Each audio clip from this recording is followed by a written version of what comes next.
qui prouve qu'il y a des soignants et pas que des soignantes. Et merci à Jean-Marie, vous, d'être aussi l'auteur. Donc bienvenue à cette table ronde. Alors comme toujours, les tables rondes ne sont pas rondes, mais enfin ça fait rien. On va estimer qu'avec vous, ça l'est. Et donc sur, bien sûr, nos questions de prévention, mais de santé globale des soignants. Et donc, la grande question, c'est finalement, et c'est depuis un certain temps, alors c'est bien parce que quand on crie dans le désert, nous, on s'occupe de cette question-là depuis 4-5 ans, et d'un seul coup, heureusement, les sujets sortent, mais vous avez quand même un peu plus de 15 millions de gens qui passent à l'hosto, ne serait-ce que les établissements hospitaliers, on ne parle pas tous les autres tous les ans, et vous avez des soignants qui sont là et qui prennent soin, en gros, de leur santé à eux et qui surtout en prend soin de façon anticipée. Et donc, nous voilà aujourd'hui pour parler de santé globale, des soignants. Donc, on vous remercie d'être là. Et nous, on est avec mon président, on est le cercle entreprise et santé. Alors, il faut que je vous dise quand même en 2 mots, mais je ne vais pas en faire des années, qui on est le cercle. Donc nous, on existe depuis déjà quand même 2006 sur ces types de questions, et c'est toujours sur les questions, j'allais dire, d'anticipation de la relation au travail qu'on sentait bien évoluer et sur lequel on sentait bien que les questions d'enjeux de santé devenaient premiers, certes à côté de ceux de sécurité, mais aussi devenaient premiers de ce côté-là. Et donc sur ce qui est notamment la santé globale, à l'époque, je dirais que, si je peux me permettre, mis à part Anne-Carole, Dr Bensadon, et lui n'est pas grand monde, et c'est pour être notre slogan à nous, vous voyez, c'est le tiret. Le tiret qui est entre santé et travail, parce que c'est non seulement la santé globale au travail, mais c'est toutes les interactions entre le travail et la santé dans ces côtés positifs comme dans ses côtés pathologiques, mais les choses évoluent globalement de ce côté-là. Et nous, qui on est, on est une association depuis ce moment-là, et ce qu'on essaye de faire, c'est un peu systématiquement un pas de côté pour permettre, je dirais, en dehors des objectifs commerciaux ou qui sont normaux, puisqu'on est là dans un salon, c'est aussi pour ça, mais en dehors de ça, de pouvoir regarder avant comment évoluent les choses et où sont les bonnes pratiques et où sont des exemples et des exemples porteurs. Et c'est ce qu'on va voir aujourd'hui avec nos invités. Alors, je vous les présente par ordre, j'allais dire, oui, ils sont quasiment dans l'ordre, globalement dans l'ordre de la photo. Alors, on a d'abord un célèbre duo, je vais les présenter toutes les deux, et puis après, chacune, donc, à ma gauche immédiate, on a Sabrine Berada. Sabrine Berada est psychologue du travail et des organisations de démarrage, je vous en dirai plus tout à l'heure, mais surtout, elle a impulsé avec Dr Carline Amiel est médecin du travail et médecin coordonnateur de l'hôpital Foch sur toutes ces questions. Un concept qui est... moi je l'ai connu à l'état de concept, maintenant c'est à l'état de réalité depuis 3 ans quasiment, depuis presque 3 ans, qui est le centre de prévention travail de l'hôpital Foch. Et qui est un truc, vous allez voir, sans déflorer, c'est assez génial, parce que c'est un truc qui est pour l'hôpital hors les murs. Et donc, on voit bien tout de suite que ça veut essentiellement préserver la confidentialité, parce que quand vous êtes, j'allais dire, dans un lieu dédié aux soins avec des systèmes d'information sur lesquels tout le monde peut pianoter, et enfin, même si c'est pas officiel, mais théoriquement regarder ce qu'il y a là, l'intérêt de pouvoir vraiment se faire soigner autrement, c'est extrêmement important pour la confiance et pour la crédibilité. Et donc, Carline Amiel était avant à PHP et maintenant hôpital Foch depuis un petit moment. Et à sa gauche, le docteur Bensadon, Anne-Carole Bensadon est, alors on dit ça, inspectrice générale des affaires sociales, donc tout le monde regarde à vous s'il vous plaît, au moins, mais non, justement non. Et depuis, donc avec un parcours, je dirais, qui était à la fois de médecin, de cabinet ministériel, mais en même temps, je dirais, avec une formation qui est à la fois celle d'un médecin et celle d'un gestionnaire, puisque vous avez un doctorat à l'école des mines de ce côté-là, et sur les questions, je veux dire, sur lesquelles on a longtemps un peu prêché dans le désert, mais moins maintenant sur ce qui était justement la santé globale et les interactions santé-travail et santé publique. Donc merci à vous, Anne-Carole, d'être là. Et on a notre otage masculin. Alors il s'est mis loin exprès parce qu'il a peur que je le tape, mais non, c'est pas ça. Jean-Marie Fessler. Donc à la fois c'est un pilier du cercle et on l'en remercie. Il a été précédemment directeur d'hôpital, d'établissement de santé, d'établissement de santé aussi de soins, j'allais dire non hospitaliers, post-hospitaliers et autres. Et il est professeur à Stanford, professeur associé à Stanford, justement de management de la santé. Ce qu'on lui demandera tout à l'heure, ce sera justement précisément de regarder ce qui se fait hors de France, d'un peu exemplaire sur ces questions. Voilà. Donc écoutez, sans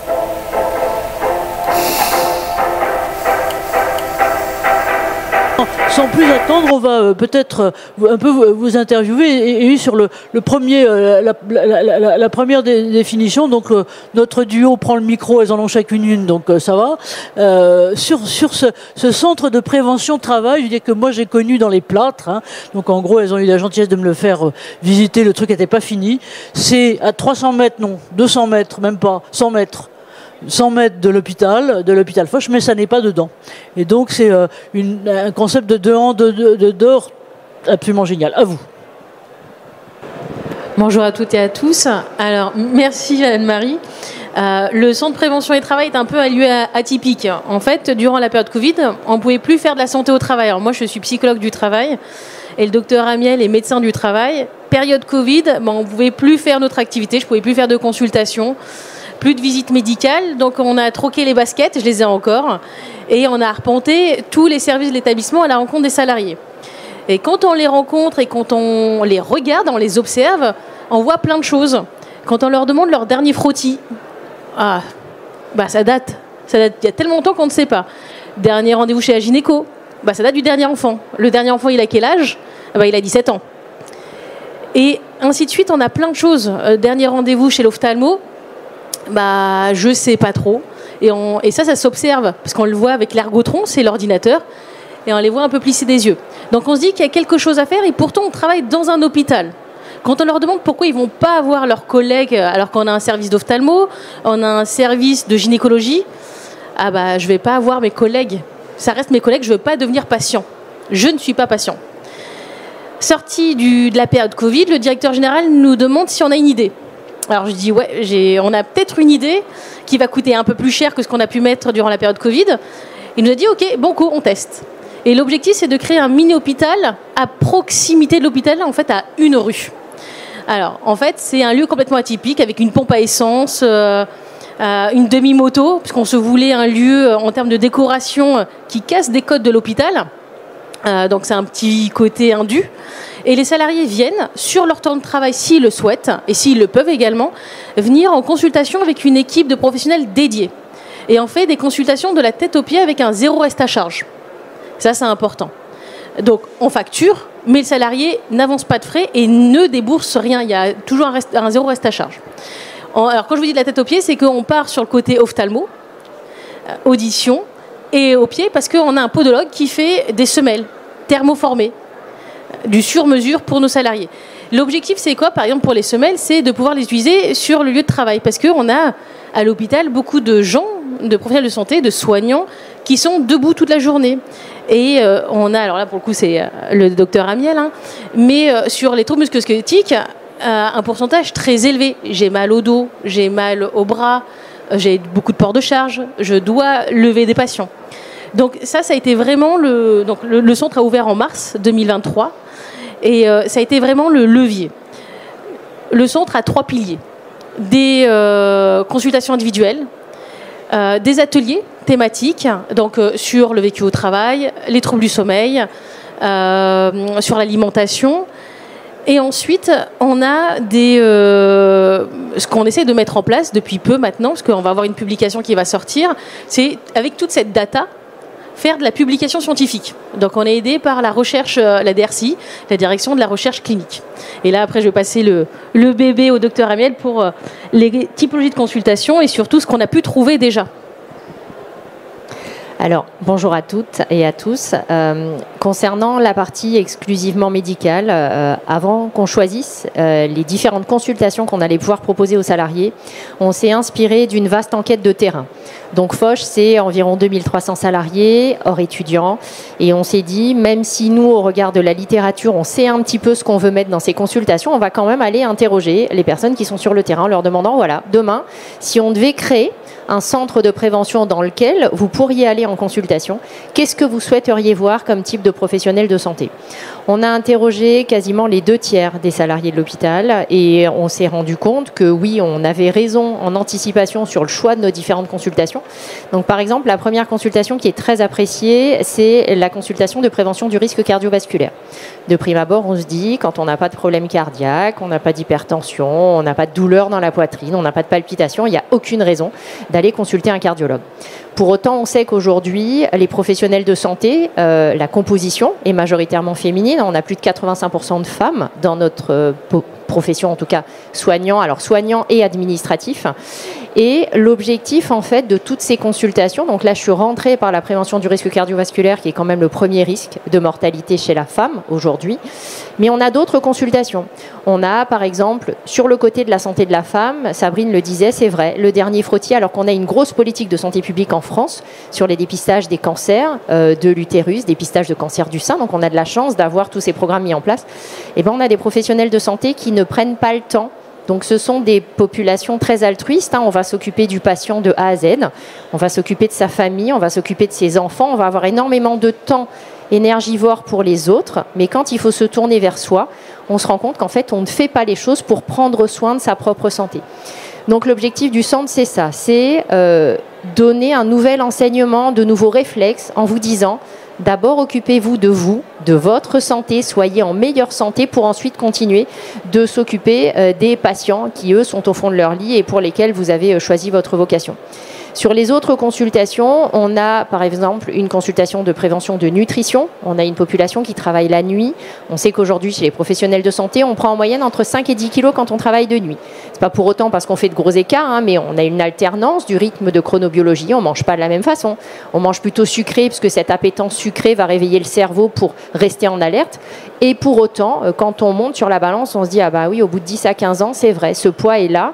Et comment on peut aider les salariés aujourd'hui sur leur temps de travail, puisque c'est l'objectif, hein. Toutes les consultations qui sont proposées par le centre ont été validées par la direction générale pour que les salariés viennent prendre soin d'eux sur leur temps de travail, dans un environnement avec des professionnels qui sont dédiés, ce qui veut dire que la sage-femme ou le cardiologue ne seront pas des collègues de l'hôpital, que les données de santé sont complètement anonymisées. Moi, j'ai fait 20 ans d'AP et on sait très bien, alors AP ou ailleurs, hein, on va pianoter, il y en a qui s'amusent à aller rechercher quelles sont les données de santé de Pierre-Paul Jacques.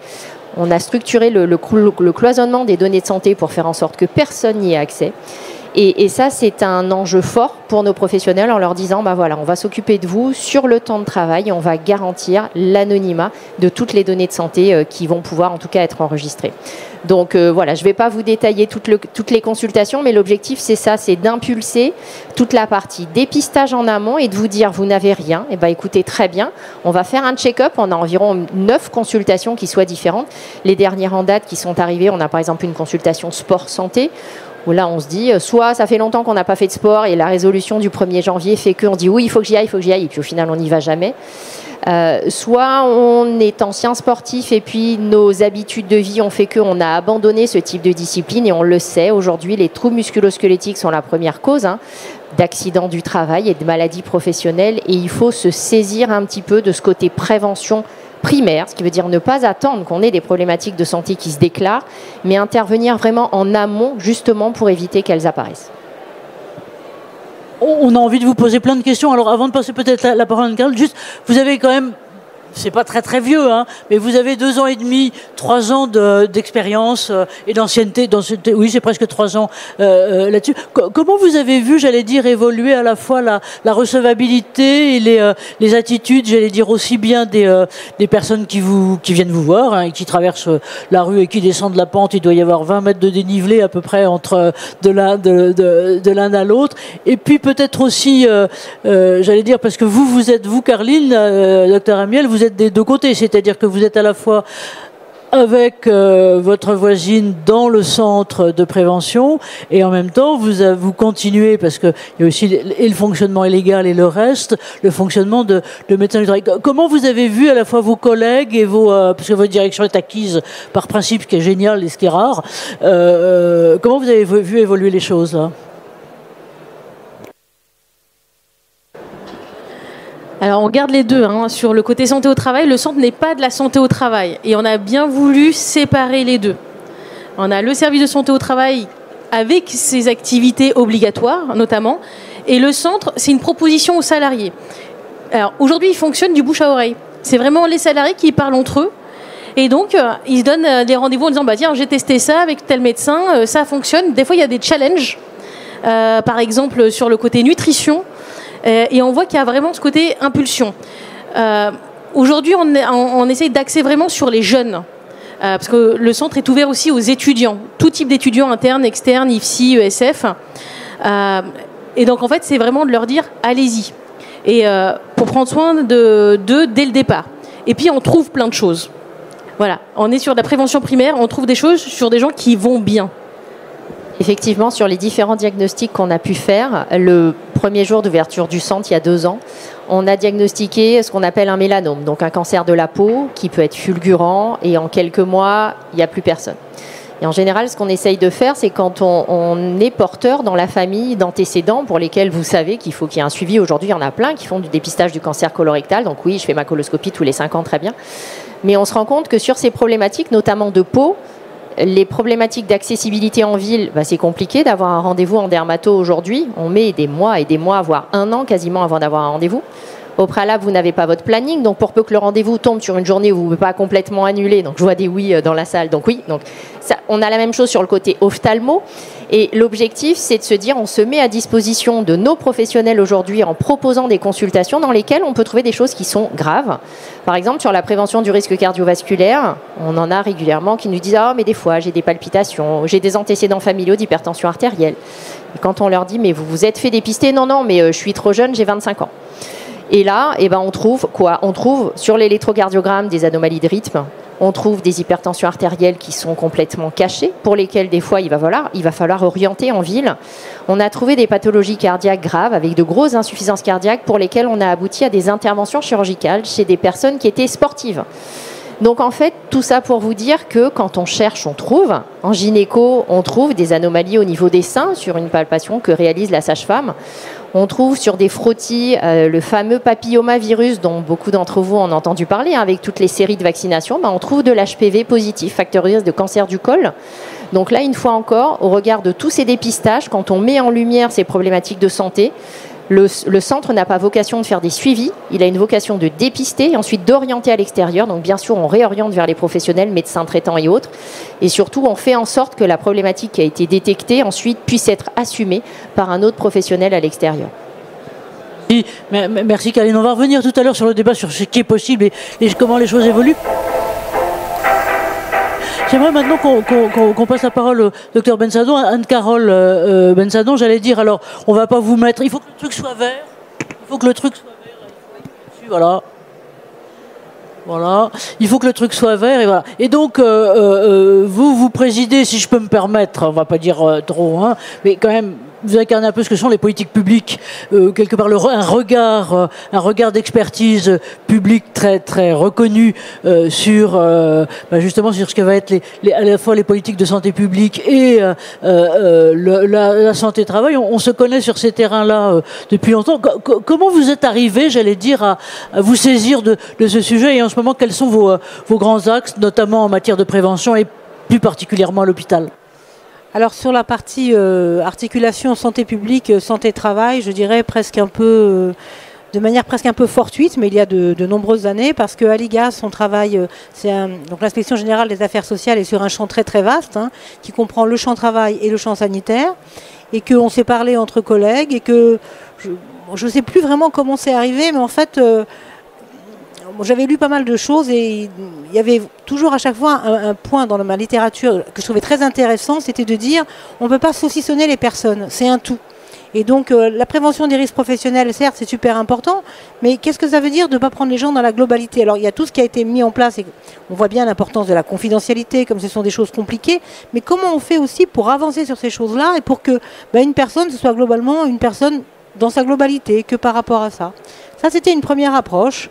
Et puis bon, j'ai travaillé beaucoup sur le système hospitalier, le système de santé en général, y compris sur des réformes de financement. Bon, c'est des champs très, très variés, hein, et y compris sur la toute dernière réforme de financement qui n'a pas été forcément très bien comprise au début, en tous les cas, mais qui était de dire on ne peut plus faire du tout tarification à l'activité.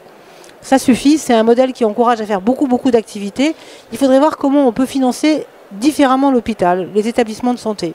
Et donc on a eu une réflexion à partir de ça. Donc moi j'ai fait partie de ce qu'on appelle la task force pour proposer des choses. Et on a proposé ce qui a été pour le coup voté, hein, de faire quelque chose en 3 compartiments.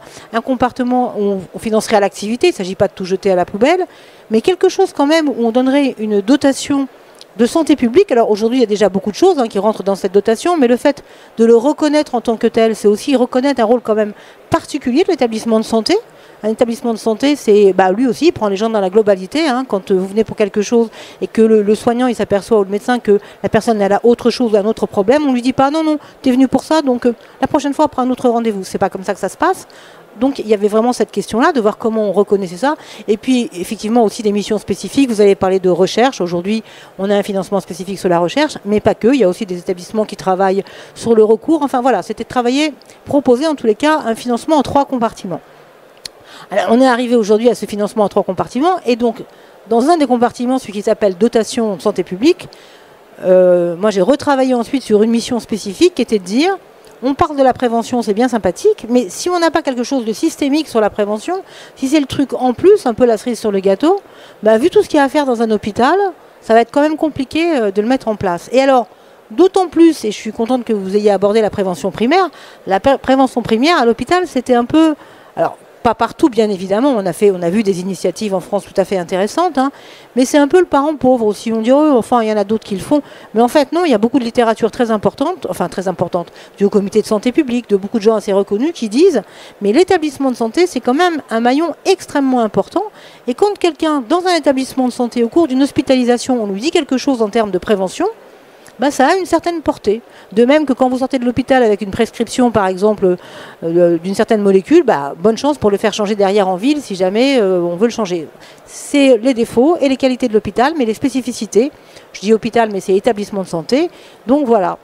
Et alors, dans tout ça, vous allez me dire, mais moi je suis sur une table ronde santé des soignants, mais qu'est-ce que je fais là? Mais parce qu'en fait, quand on a travaillé sur le modèle, on nous a demandé d'aller regarder un modèle chez les Anglais. Bon, alors, pour dire rapidement, ce n'est pas des modèles dans tous les domaines, mais sur ce point-là, ils avaient fait quelque chose d'assez intéressant et sur lequel ils ont une grande ancienneté qui s'appelle « Making every contact count ». Ça veut dire pour que chaque contact compte. L'idée, c'est de dire, chaque fois qu'il y a quelqu'un qui va venir à l'hôpital, on va avoir un échange avec lui en termes de prévention primaire pour lui dire un peu qu'est-ce qui serait favorable pour lui comme comportement pour qu'il soit en meilleure santé. Mais il faut que ce soit volontaire, de la personne qui délivre le message et de la personne qui le reçoit, on ne s'impose pas, avec 3 types d'interventions. Une intervention très très brève. Alors bon, ça concerne les médecins, mais il faut dire ce qu'il est, ça concerne énormément, beaucoup au personnel infirmier, parce qu'il y a une certaine proximité, voilà. Donc c'était un point important. Et donc l'idée c'était aussi de ne pas travailler sur tout, parce qu'on ne peut pas, donc intervention très brève, c'est genre 2 minutes.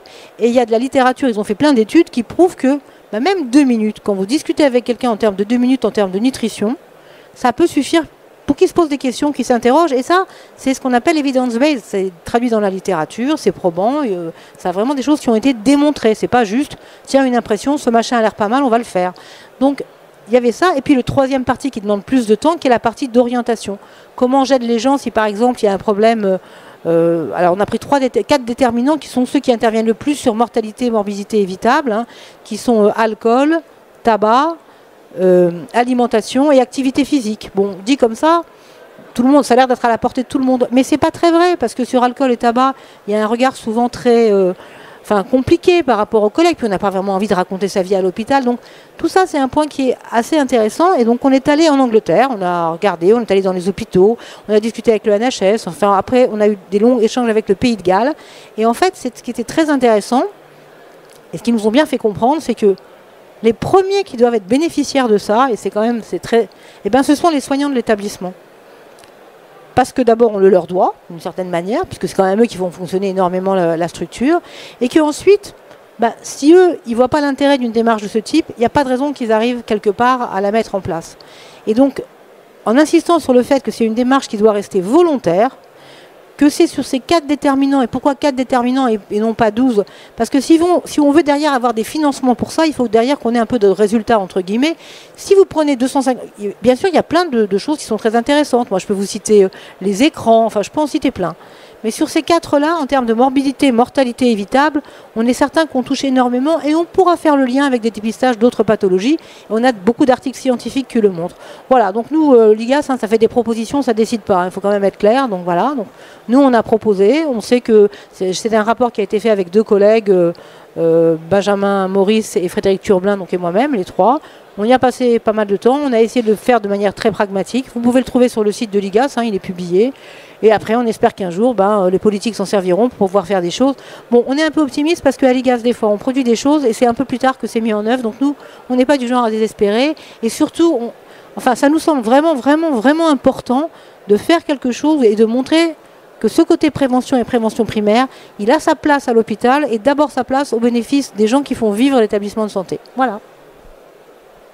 Merci Anne-Carole et effectivement bravo pour ce rapport. Alors on a besoin de vous pour vous dire les choses, on a besoin de vous pour continuer à diffuser cette parole et pour avoir à l'intérieur des établissements de soins, quels qu'ils soient, à la fois une forme de demande ou au moins d'interrogation pour essayer de faire évoluer les choses. Alors on aura sur notre site à la fois je vais faire un abstract de ce rapport qui est tout à fait remarquable et c'est vrai que c'est rare, je vais dire, d'être mais de vous considérer comme une institution. Vous n'êtes pas perso une institution, mais que les institutions soient tellement porteuses de quelque chose de positif et de fort pour l'avenir. Souvent, on a des rapports et voilà, mais là, c'est vraiment très préfigurant et très, très porteur et très pratique. Et effectivement, c'est considéré, on parlait tout à l'heure de 19 millions de Pékin dont on est de temps en temps et qui faisons un passage plus ou moins. Donc, c'est au moins 19 millions d'opportunités, comme dirait l'autre. Et le temps qu'on reste, c'en est encore autant. Donc vraiment merci de souligner ça. On va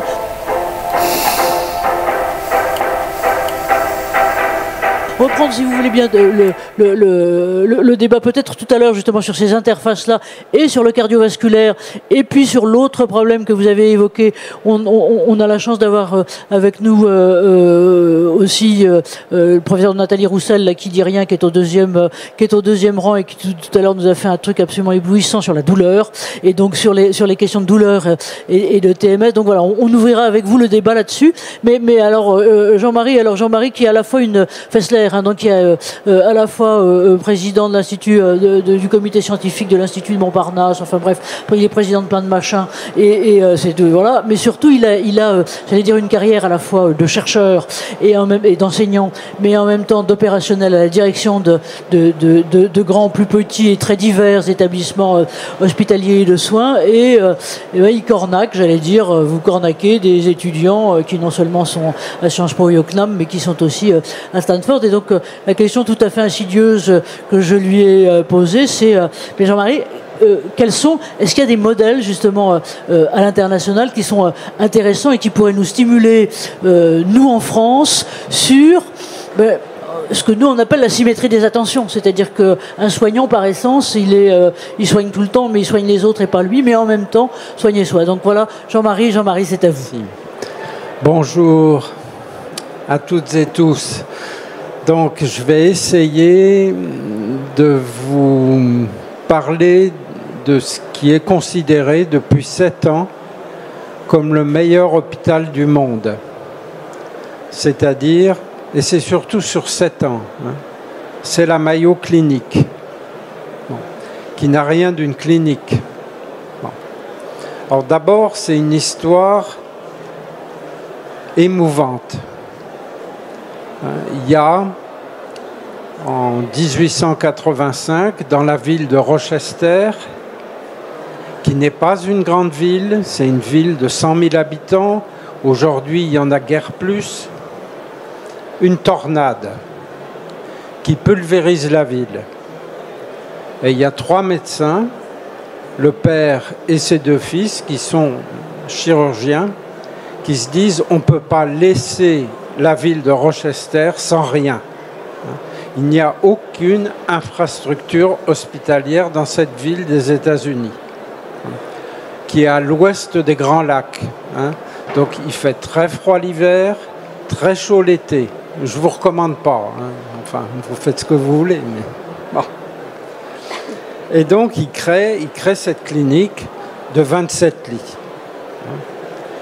Et immédiatement, alors c'est aussi une leçon liée à la pénurie. Immédiatement, il relie soins, enseignement et recherche. Parce qu'il n'y a évidemment pas d'université à Rochester. Bon. Et il n'y a pas de chercheurs. Bon, aujourd'hui, pour nous donner une idée, ce qu'on appelle la Mayo Clinic, c'est un écosystème qui entretient des relations professionnelles dans 130 pays du monde. Bon, et la totalité des États des États-Unis. Donc c'est devenu considérable. Et à partir de quelques règles fondamentales que je vais rappeler. La première, en 1907, dossier médical individuel unique du patient. On rêve, hein? 25, il y en a combien? Pardon, chez nous, excusez-moi. Bon, et après, alors il faut quand même rappeler quelques caractéristiques du système américain. Bon, je rappelle ici ce que vous savez sûrement, mais il n'y a pas de diplôme d'État. Donc les universités sont en compétition pour tous les métiers de la santé. Deuxième élément, la majorité des hôpitaux sont non-profit, à but non lucratif, contrairement à ce qu'on peut penser. Le 3/4 des médecins américains, toutes disciplines confondues, sont salariés. Et la loi de 1986, parce que suite à une réforme tarifaire, il y avait eu des excès, la loi fait obligation aux hôpitaux de prendre les patients en urgence.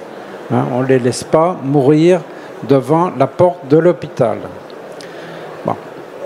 Alors voilà, ça c'est des éléments de contexte, et notamment législatifs. Et puis après, il y a les facteurs clés du succès de la Mayo Clinic. Et là, c'est très très simple.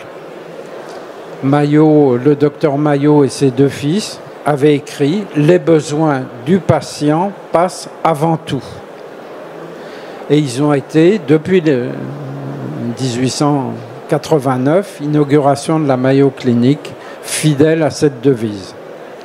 Et puis ils en ont une autre, ça peut paraître étonnant, mais voir grand, commencer petit, agir vite. Voilà. Au niveau de l'hôpital. Je vais vous dire, toute dissemblance avec schéma qu'on trouve très rarement en France serait fortuite. est absolument non avenue. Alors après, vous ne rentrez pas comme ça à la Mayo Clinic. La première consultation dure de 45 minutes à 1 heure. C'est une règle. Et on y organise le parcours. Voilà. Alors ça tient à la géographie. Aussi, ils sont servis par une géographie où des patients viennent de distances tout à fait considérables.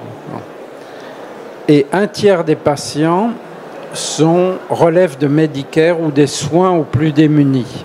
C'est aussi une règle qui sont fixées. Et ils la respectent. Alors les urgences. Ne travaillent aux urgences que des médecins et des soignants expérimentés. Et je vous recommande vraiment le site Internet de la Mayo Clinique qui, sur le plan de la prévention, des conseils aux patients, est absolument incroyable. Ah, c'est d'une qualité pédagogique qui incroyable.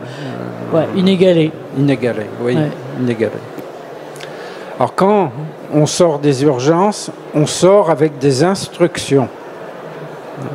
C'est le côté très organisé, ça. Bon. Et le personnel des urgences ne peut pas orienter vers d'autres services de la Mayo Clinique pour des affections non urgentes. Parce qu'évidemment, on peut soupçonner que les patients, pour accéder à des services spécialisés dont la plupart sont mondialement connus, eh ben non, ça ne se passe pas comme ça. Donc si je résume les bonnes pratiques de cet hôpital, encore en 2025 classé comme le meilleur du monde, il y a plusieurs règles intangibles depuis l'origine. La gouvernance est médicale. Il est impensable que le président ou la présidente de la Mayo Clinique ne soit pas médecin. Les mandats sont à durée limitée. Même si vous êtes considéré comme excellent, voilà. Les innovations, alors tout le monde innove, hein, sont systématiquement transposées. Et puis, toutes les équipes sont en triade. Ça fait rêver. Hein. Médecin, cadre infirmier, gestionnaire. Bon. Et tout nouveau médecin est en test pendant 3 ans et il y a un vote de l'équipe pour être recruté de manière pérenne. Alors bien sûr, l'expérience patient est promue et la Mayo Clinique est peut-être le seul hôpital dans le monde qui est à la fois considéré comme une organisation à haute fiabilité, ce qui est rarissime, hein. C'est du niveau de l'astronomie ou de choses comme ça, et comme un hôpital magnétique. Alors là aussi, pour une raison simple, ils ne cherchent pas les causes de démission et de turnover, ils cherchent les causes de ce qui permet de rester fidèle. Et d'ailleurs, le turnover est absolument inexistant. Le turnover médical et soignant à la Mayo Clinique est inexistant. Alors là aussi, la géographie joue. Hein. C'est évidemment le premier employeur de Rochester est très très loin. Voilà. Juste pour vous redonner les chiffres comme ça, hein, de l'absentéisme et du turnover en France dans le monde établissement de soins, l'absentéisme est à 16%, avec des pointes à 30% dans un certain nombre d'établissements. 16%, c'est déjà le double de l'absentéisme des activités professionnelles moyennes en France. Et quant au turnover, là aussi, là, c'est un tout petit peu mieux puisque c'est juste un point au-dessus de la moyenne, c'est 16% au lieu de 15%. Sauf que pour former un soignant ou former un médecin, c'est pas en 3 mois ou en 1 an, c'est en beaucoup plus de temps que ça. Donc, ça vous montre la prise en compte des enjeux. Pardon, Jean-Marie, de vous avoir interrompu. Mais merci Anne-Marie. C'est très très important. Alors, je vous donne pas les chiffres de la Mayo Clinique parce que on est de l'ordre de 1%. Ouais. Heureusement que la Seine n'est pas trop loin, sinon on prendrait tous des pavés et on irait se dire on n'y arrivera pas. C'est le résultat de plus d'1 siècle de constance pour savoir pourquoi on est fidèle, pourquoi on reste. Et en plus, c'est pas pour des raisons climatiques, c'est pas la Floride. Hein. Je vous recommande vraiment ni l'hiver ni l'été. Non, certains voudraient aller voir, mais... Bon, alors, c'est une organisation à haute fiabilité, je termine par ça, parce que leur pensée profonde, bon, d'abord ils pensent ensemble. Et il faut aussi, quand on regarde l'histoire, reconnaître que chaque fois qu'il y a des tragédies ou des erreurs gravissimes, l'origine vient de nos défaillances de pensée et surtout d'interaction. Bon. Ça, il faut quand même le souligner. Et donc, ils expérimentent, ils agissent très très vite. Ça, c'est très impressionnant sur place.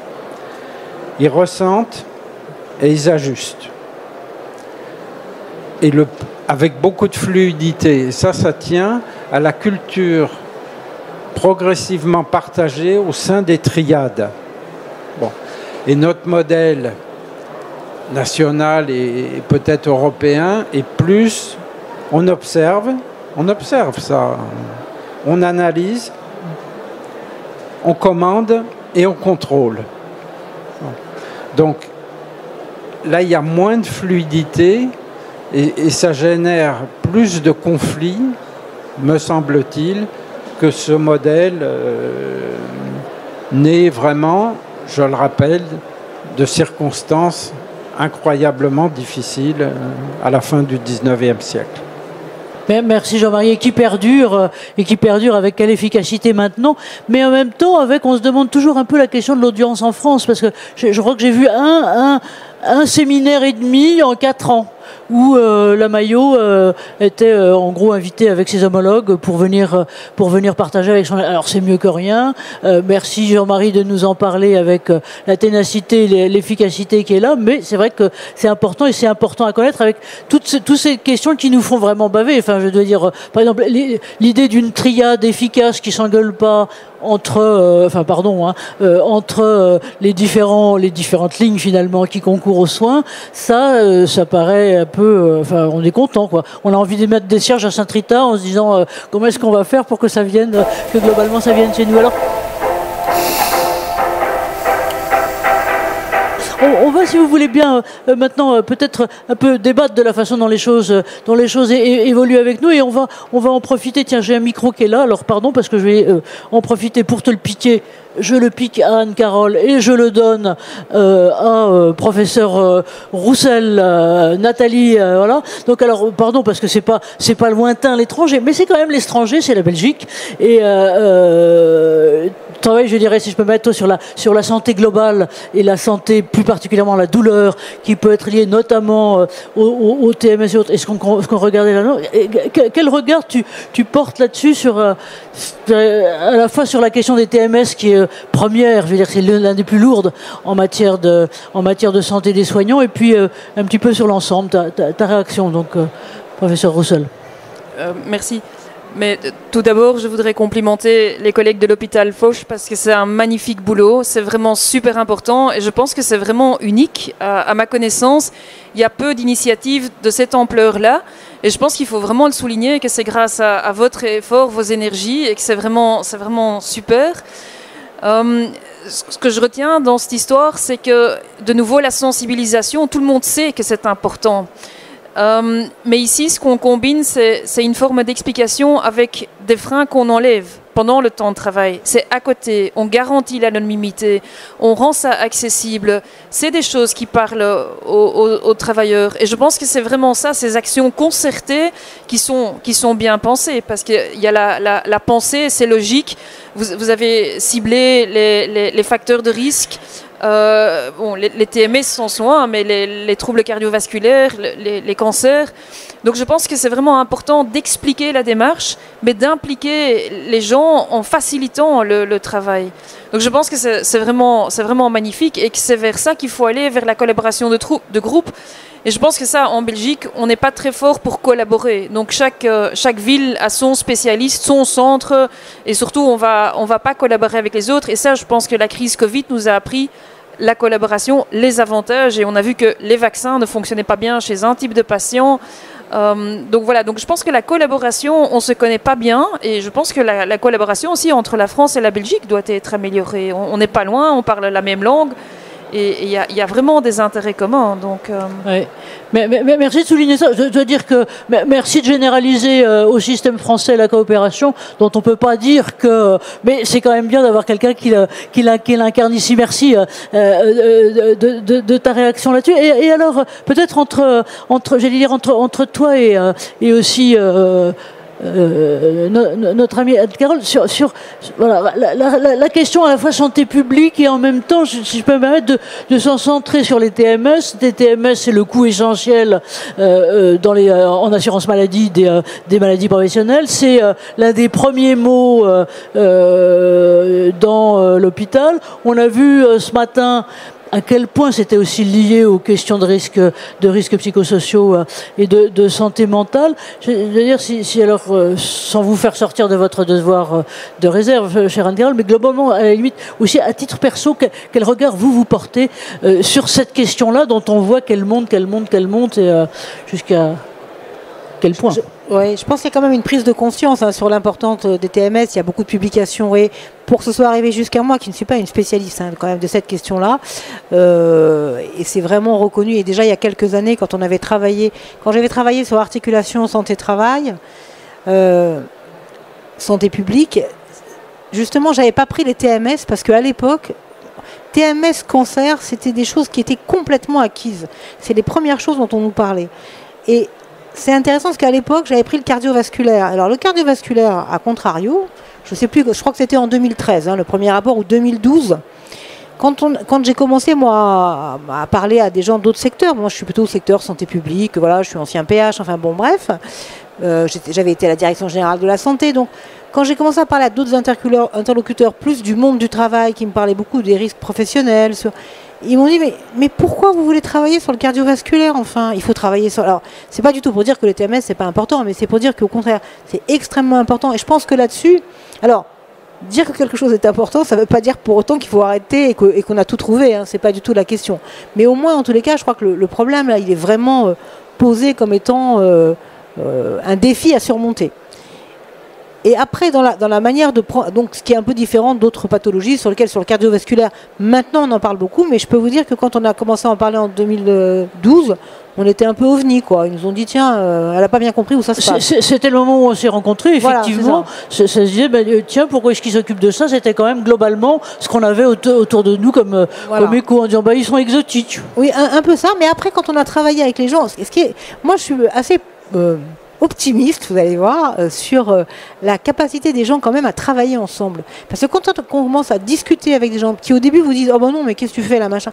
Quand on discute avec eux, quand on explique, je pense qu'on arrive... Alors après, il ne faut pas le faire de manière trop guindée ou de manière trop prétentieuse en pensant qu'on sait tout sur tout. Alors ça, c'est sûr, ça risque pas.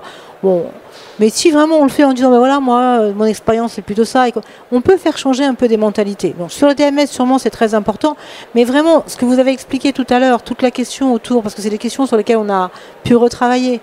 Comment on est sûr de protéger avec tous les efforts qui sont faits? Parce que les services de santé au travail, ils font énormément d'efforts là-dessus. Mais on a beau faire plein d'efforts, il y a quand même une petite musique dans la tête des gens qui se disent mais si, moi, j'ai pas envie que mon collègue il soit au courant. Alors, même si on leur dit, non, ce sera pas au courant, oui, mais l'aménagement du poste et comment... Donc ça crée une vraie inquiétude chez les gens. Donc c'est sûr que se poser cette question-là, et c'est très important de voir comment on peut aller vers quelque chose sur lequel on a une approche qui est beaucoup plus globale. Voilà, donc c'est un peu ça l'enjeu. Vous y répondez avec un mode de réponse très intéressant. Vraiment un autre mode de réponse, je pense, c'est d'essayer d'aller en prenant des axes qui sont très généraux, comme la prévention primaire, sur 4 déterminants sur lesquels on peut toucher tout le monde. Ça permet d'avoir, c'est gros, c'est très massifiant, c'est la plupart des facteurs de risque des plus grosses maladies morbidité évitables, donc ce qui est le plus important dans ce qui va arriver. Ça fait une porte d'entrée, et peut-être une porte d'entrée avec un abord différent que simplement se dire, tiens, ça les intéresse juste parce que moi je travaille là. Voilà, ça fait une porte d'entrée différente. Mais après, il faut qu'il y ait des lieux orientés et certainement c'est assez intéressant. Bravo pour la technique de la porte d'entrée, parce que c'est une technique, j'allais dire, fondamentale en marketing. C'est comment trouver le chemin de conviction, finalement, avec les personnes qu'on a, globalement, les personnes qu'on a en face. Alors, on a encore quelques minutes. Moi, j'aimerais bien qu'on prenne la baseline, ce qui était le sous-titre, finalement, de notre truc, avec santé physique, santé mentale, management.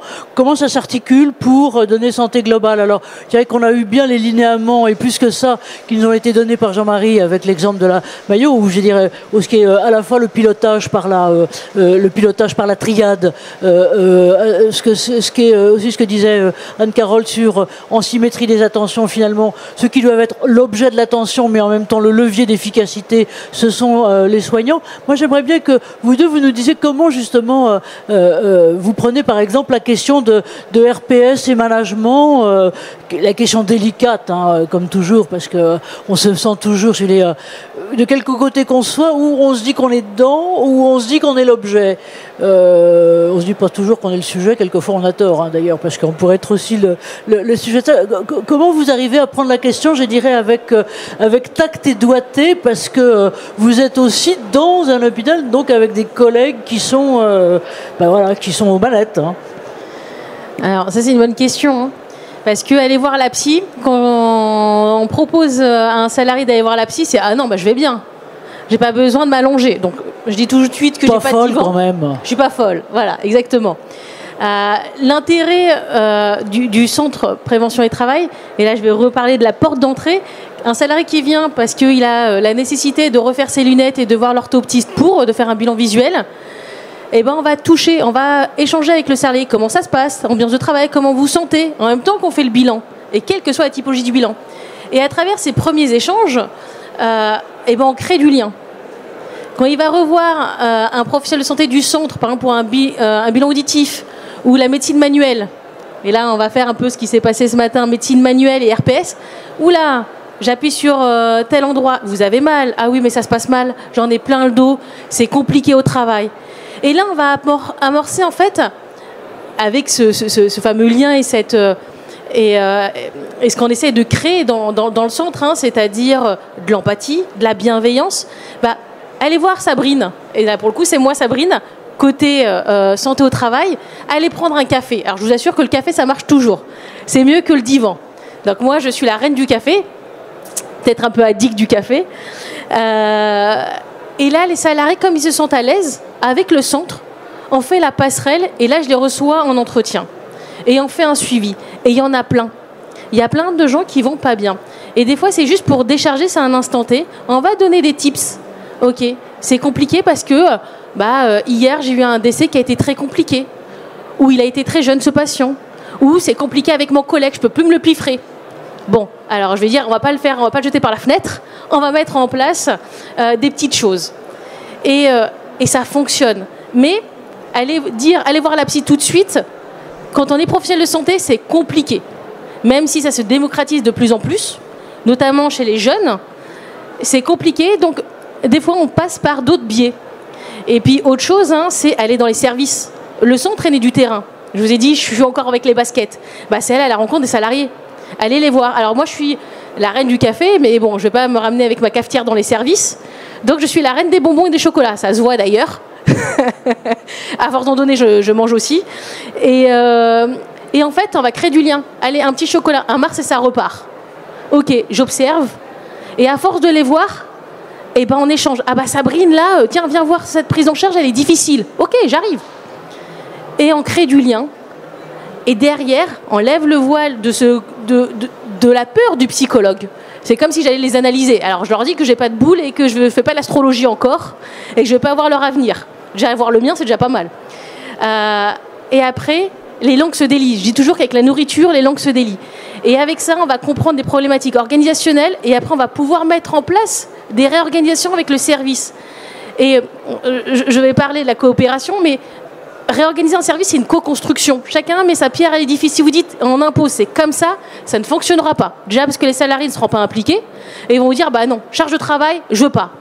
Par contre, les impliquer, leur dire quelles sont les problématiques et co-construire avec le cadre et le tutorer, le coacher et aller dans un sens unique qui est la prise en charge du patient, la meilleure prise en charge du patient avec la volonté des salariés et de l'encadrement, ça marche à chaque fois. Et ça, je peux vous l'assurer. Ça prend du temps, de l'énergie, mais il faut valoriser et considérer l'investissement de chacun. J'ai dit. Non, merci et bravo pour ça. Alors, je vais vous poser parce que la cloche va pas tarder. Hein, vous ne devez écouter qu'une cloche, c'est nous, comme dirait l'autre. Voilà. Question d'abord, question ou remarque ici parce que je voulais leur poser. C'est juste, je vais leur poser avant la question qu'ils aient 30 secondes pour réfléchir. C'est la question délicate du management. Bon, vous savez qu'en ce moment est sorti un certain nombre de rapports disant qu'en France, on ferait peut-être bien de regarder ailleurs ou de s'abstenir du management, ou bien de faire comme en Belgique, de certains côtés, au niveau du management politique, puisque au niveau du management politique, vous savez que les choses fonctionnent sans gouvernement, ça arrive depuis un petit moment. Voilà. Donc la question pour vous, elle sera celle-là, c'est-à-dire qu'est-ce qu'on peut faire et sur quoi vous mettriez l'accent. Est-ce que il y a une question ou pas dans la salle? Merci madame. Le micro là. Merci, bonjour. Alors, votre centre est encore jeune, mais est-ce que vous observez déjà une diminution ou un effet bénéfique sur l'absentéisme ou sur le turnover au niveau des équipes? Alors, cette question nous a été posée très rapidement à l'ouverture. Nous, c'était notre fer de lance en disant, voilà, on va jouer sur les deux leviers, fidélisation, attractivité. Non, on n'a pas encore de retour aujourd'hui. La seule chose qu'on sait, c'est qu'on a fait remplir un livre d'or. Et ce livre d'or, quand on le consulte tous les jours, quels que soient les professionnels de santé qui l'ont renseigné, l'attention est vivement, en tout cas, appréciée par les salariés, avec des petites phrases du genre « merci de prendre soin de nous », merci de cette initiative qui enfin met la lumière sur notre état de santé. Et c'est surtout sur le lieu de travail, sur le temps de travail. Donc ça, c'est vraiment quelque chose d'important. Quand vous payez quelqu'un, entre guillemets, pour prendre soin de lui, c'est vraiment un mode d'impulsion managériale en disant je vais préserver mes équipes et je vais faire en sorte qu'elles fassent attention à elles pour ensuite être plus efficientes, puisque bien évidemment, derrière, on se doute bien qu'une organisation, quelle qu'elle soit, doit produire en efficience et non pas qu'en efficacité. Donc, pas encore de retour chiffré. Ce sera dans des publications. On nous a dit qu'il fallait qu'on attende au moins 5 ans à peu près de recul. Aujourd'hui, il y a moins de... En tout cas, Foch, il y a quelques années avant le Covid, ne souffrait pas de difficultés, par exemple, d'attractivité vis-à-vis des infirmières. Au contraire, il y avait des piles de CV qui s'empilaient. Le Covid est passé par là. Donc après, ça a été pour tous les établissements de santé cette grosse difficulté de recruter des soignants. Petit à petit, on fait les salons infirmiers puisqu'on nous invite dans le cadre de l'innovation du centre. Les salariés en parlent entre eux, ils en parlent dans d'autres établissements, ils font des selfies. La fameuse pompe à essence que Sabrine a fait importer, si je puis dire, et qui est aujourd'hui l'une des photos maquettes. Parce que quand on dit venez, il y a une pompe à essence, vous allez nous dire mais attendez, comment ça une pompe à essence? Et ben en fait, on fait le plein de vitamines, ça veut dire qu'on ouvre la pompe à essence et qu'à l'intérieur, on distribue un petit jus de fruits en leur disant voilà, on est reparti sur ce côté un peu innovation. Là, on est encore sur des signaux faibles, on est sur du quali, mais a priori, ça pousse bien. Alors, peut-être une phrase de conclusion, chacun d'entre vous. Vigilance, management que vous donneriez, si je peux me permettre, pardon Jean-Marie, vous va être votre double expérience à la fois de regard, de connaissance de la Mayo Clinique et d'autres, et en même temps de dirigeants d'établissements hospitaliers. Voilà, deux mots et deux mots chacun là-dessus pour conclure. Dans tous nos établissements, quels qu'ils soient et où que ce soit dans le monde, il y a des portes d'entrée.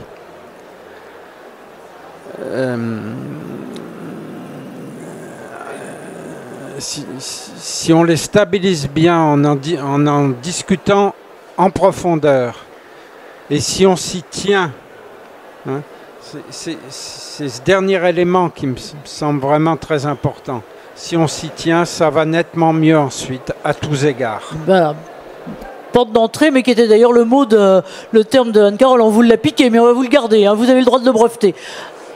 Je le partage très volontiers, donc, et je pense qu'il ne m'appartient pas. Donc, il est à vous. Parce qu'il n'était pas à moi. Donc, sur la partie du management, peut-être je vais faire un lien avec ce que j'ai présenté tout à l'heure. En 30 secondes, parce qu'on se fait engueuler. Moins que 30 secondes. C'est juste pour dire... Tout ce que j'ai présenté tout à l'heure, si jamais ce n'est pas une volonté forte du management, une préoccupation forte et une reconnaissance vis-à-vis des gens qui mettent ça en place et que c'est considéré comme le truc à côté pour faire plaisir aux soignants, ça ne marchera pas.